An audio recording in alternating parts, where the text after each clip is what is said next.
Watch closely. This is an undercover sting. The 18-year-old decoy, working with Oregon State Police, is able to buy tobacco from a 7-Eleven store in Hillsborough, even though the legal age is 21. The clerk got a citation. She checked your ID. Yeah. But still sold you tobacco? Yep. The nation's largest convenience store chain, 7-Eleven, has a problem: the illegal sale of tobacco products to kids. Undercover inspectors caught 1 in 4 7-Eleven stores nationwide, or 25%, selling tobacco to minors, according to the U.S. Food and Drug Administration. In an April letter to the company, the agency wrote, "These illegal sales must stop." The convenience store chain is in a uniquely powerful position to help protect children from the dangers of tobacco products, say health officials. 7-Eleven is the nation's largest retailer of tobacco products, with stores conveniently located in neighborhoods and near schools. They represent a very large part of the market share of folks who are moving tobacco products in our community. So just on sheer volume, we depend very heavily on those big retailers to understand this and to kind of manage to that level of responsibility. Federal records show 7-Eleven stores have racked up more than 2,300 violations nationwide since 2010 for illegal tobacco sales to minors, resulting in warning letters and fines.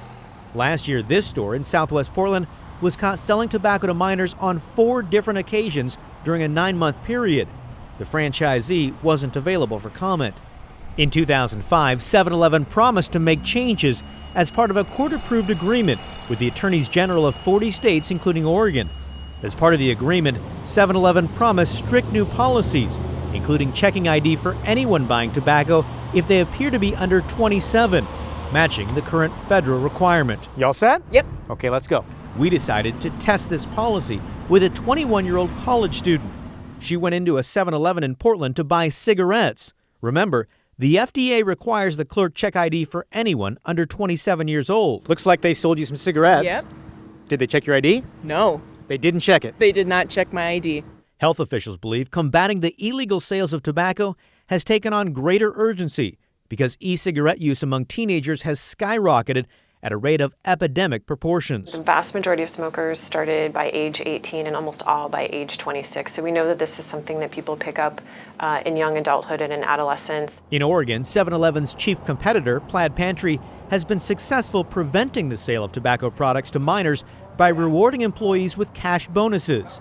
Any clerk who passes an undercover sting gets $200. I've watched videos where people are literally jumping up and down with joy because they've just been stung because they know they're going to get a $200 bonus. Additionally, the company conducts extensive training, does its own sting inspections, and uses technology at the register, alerting the clerk to check ID. We're the best at this. I mean, there's no one better. The FDA has warned 7-Eleven that changes need to be made.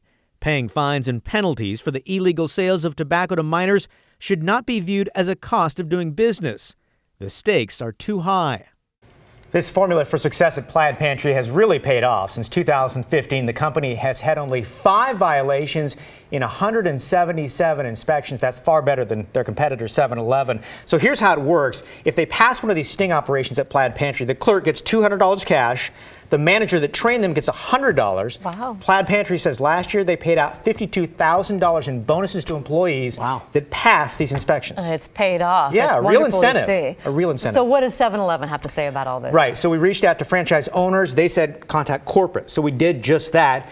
Reached out to corporate, 4 emails and a phone call, didn't reply, not once. Interesting. Let's hope that they change their ways. Thank you, Kyle.